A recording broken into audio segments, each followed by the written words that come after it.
Hello guys, what's going on? Welcome back to another of my videos. Today I'm reading you guys all 1 out of 200 bloodlines ranked from best to worst. Now if you guys enjoyed this video, hit that like button, subscribe, and comment more. This was actually suggested for a while now, so I hope you guys really enjoyed this video. Anyways guys, let's get right into it. Alright, so obviously starting out at the absolute worst in 6th or 7th place. I forget how many there are, but this might just be 6th place. In 6th place, it's going to actually be Mecha Spirit. Now the only reason for this being in 6th place is simply because it requires mode to use any of the abilities, which makes it absolutely worthless in most fighting scenarios. Now, please note that if the mode requirement was not a thing, that this bloodline would actually be pretty decent. Specifically, the first and second ability of it are actually extremely good. The first one is a block breaker. It's a ranged block breaker, kind of like Dune's Fate, but you do have to aim it. And the second one is basically like a hair C-spec. So I'm going to show you guys the best two abilities of it, simply because it's in mode, which is why it's the worst. But this is the first ability, guys. It does about 60k. However, as I said, you need to be in mode to use it. The second ability, which is also another very good ability, is this one right here. It's like hair C-spec. You can use abilities as you're falling, so that's why it's kind of replicate of the hair C-spec. And then there is the third ability in Mecha, which they changed it so it's only 2 hand sights now, which actually makes it pretty decent. It does like 50k, however, it is not a block breaker, guys. But yeah, guys, Mecha Spirit's actually going to be the lowest on this list simply because of the mode requirement. Next up on this list is actually going to be Light Jockey. Light Jockey is going to be the second worst rarest blood in the game. I feel like Mecha Spirit and Light Jockey need to have their rarity reduced because I feel like they're not even on the same level at all. However, with Light Jockey, you have the first ability, which is a terrible block breaker. I already made a video over just how bad Light Jockey is.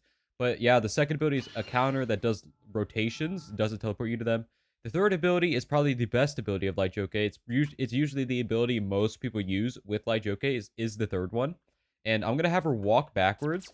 And look, they can literally just walk backwards out of the ability. She's not walking right now for some reason. Oh, she was lagging. But yeah, you could actually just straight up walk backwards out of the ability. And then this ability of it is very like luck based. And the C-spec of it, it does a lot of damage. It actually is extremely easy to hit. However, it can be blocked. And you could also auto dodge it as they're going up in the air. It is extremely noticeable to know when people are doing whatever with Light Jockey. If you guys want to actually genuinely use this KG, I would recommend that you guys do a stun into the third ability. However, most of the times that will not work out for you guys. I just recommend to stay away from this bloodline until it actually gets buffed. But I'm sure there are some Light Jockey lovers out there, and I'm sure there are people actually decent with this bloodline. So for you guys, the second worst 1 out of 200 kg, at least you're not the worst. Next up, in number 4 is going to be Sengoku. Now, Sengoku is going to be in number 4 simply because of the stun, and that ability alone is going to be what carries Sengoku to the 4th spot on this list. Now, the stun is actually quite literally the best ability of Sengoku. It always has been. However, it did get a big nerf recently, and there is a delay now, so the only way to actually use it is if you stun beforehand. But it still is extremely useful for locking people in place. However, the other abilities of it are very lackluster. Like that ability does like, it barely does any damage, and it has a bunch of end lag and stuff like that. The first C-spec of it is it's pretty bad. And then here's the C-spec like this. It's actually pretty good. But you know, you guys can also get the full Sano with Sengoku, stuff like that, and the weapon spec of it, you know, it's okay, right? But the main ability of it, as I said before, is actually gonna be the stun. Most people, what they do is they stun into Sengoku stun, and then they use abilities on them and stuff. However, there is a counter that a lot of people actually do use simply because it's not on the auto dodge cooldown or counter cooldown. I'm going to have her attack me, and I'm going to show you guys. So I am going to have her attack me now, and as you guys can see, a meteor did crash out and knock her unconscious. So after you do that, you could end up like just Shiver Chidori them, right? And then you could use the Sengoku stun after they got stunned from the counter, and then you could use another attack to just like do a bunch of damage to them like that. And yeah, that's basically what's going to put Sengoku so high on this list, is simply because of the stun. At the number 3 slot, next up is going to be Golden Jockey, unsurprisingly. Golden Jockey is very mid-tier when it comes to the rarest bloodlines in the game. However, it is extremely good. When I say extremely good, I actually mean extremely good. Like, this is absolutely insane as a bloodline. It's very balanced, however, but it's perfect. I feel like Golden Jockey is what the devs should strive for a bloodline to be. It is not too broken, but it is also extremely good. You guys know what I mean when I say that. Like, nobody looks at Golden Jockey and is like, that needs to be nerfed. You know what I mean? It's just good. But yeah, the main abilities of Golden Jockey are actually not going to be the C-specs. Almost nobody ever uses the C-specs of it. Nobody ever uses really the mode. What most people use are actually the abilities. So what most people could do is like do 128 palms, and then you could Shiver Chidori after that. And then you could do something like this into like Umpire Guitar or something like that. And then you also have the rotation ability, which is an auto dodge, by the way. It is an auto dodge. If you guys didn't know that, it does give you invulnerability frames, and it is a stun as well. When they get knocked back, you have a chance to complete a combo with them, and it's just overall a great combo extender. Go to Joke in general is just an extremely good bloodline, and that's why it's going to be at number 3 on this list, simply because it's not broken, but it's still extremely good. Next up at the number 2 slot is going to be Ryan Rengoku. Yes, Ryan Rengoku. Ryan Rengoku was actually even more broken than the next one. However, at number 2 is going to be Ryan Rengoku after the nerf.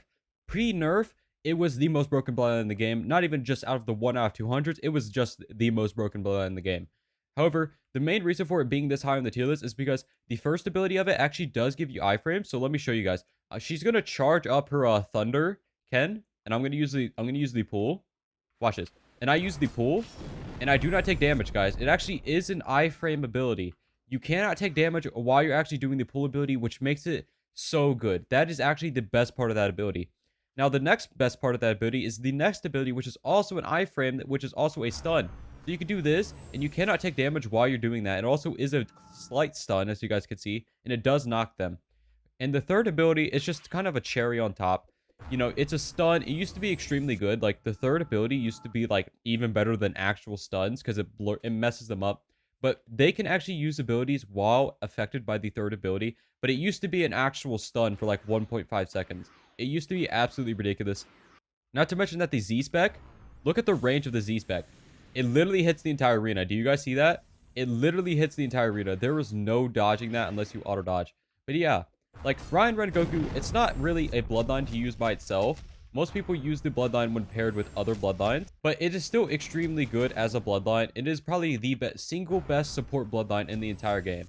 Like, without a doubt, Ryan Ren is the best support bloodline in the game at the moment. Next up on this, at number 1, is going to be Shindai. Now, Shindai is at number 1 for very obvious reasons. It is very broken for combos. It's extremely easy to use. Very, very, very noob-friendly bloodline. Pretty much any noob can pick up Shindai and be decent at the game. However, please know that that does not apply to everyone. Some people just may not have the skill required at all to play Shindo Life. So just because they're using Shindai doesn't instantly make them good at the video game. But it is actually extremely good bloodline, especially when you use the full Susanoo. I'll get to that later. But at number 1 is actually going to be Shindai. Shindai, without a doubt, is the most insane 1 out of 200 bloodline in the game, even after the nerfs. If you guys do not know, they actually made it so the meteor does more damage now since it's not a block breaker anymore. Look at that. Look at that. That does like 60k in duels now. 60k. It used to do 40k. 20k more is a big deal, guys.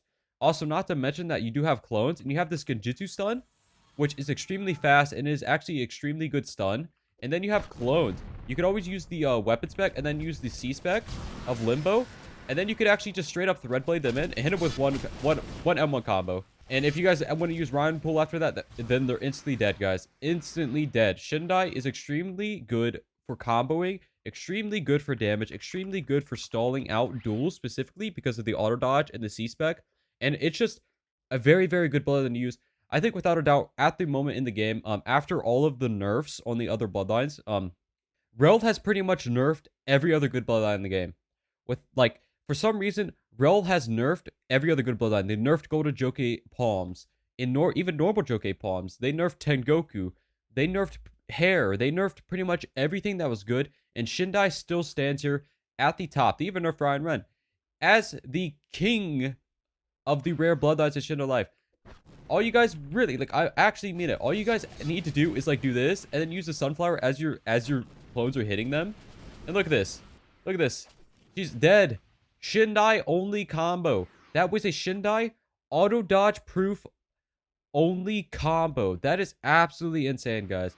But yeah, guys, it's actually going to be it for this video. If you guys enjoyed this video, hit that like button, subscribe, and comment for more, and hope to see you in the next one, guys. Bye-bye.